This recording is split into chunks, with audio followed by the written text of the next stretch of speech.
You ask Tiger to solve. This deals with linear equations with one unknown. The final result is x equals -6.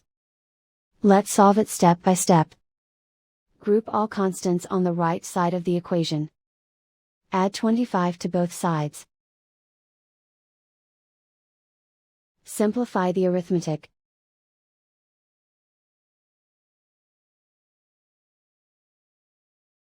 Isolate the x.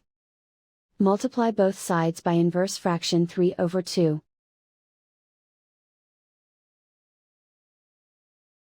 Group like terms.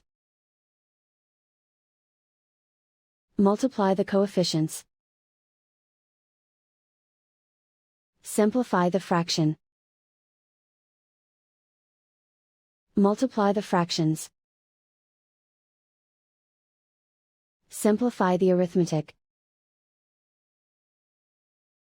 And so the final result is x equals -6.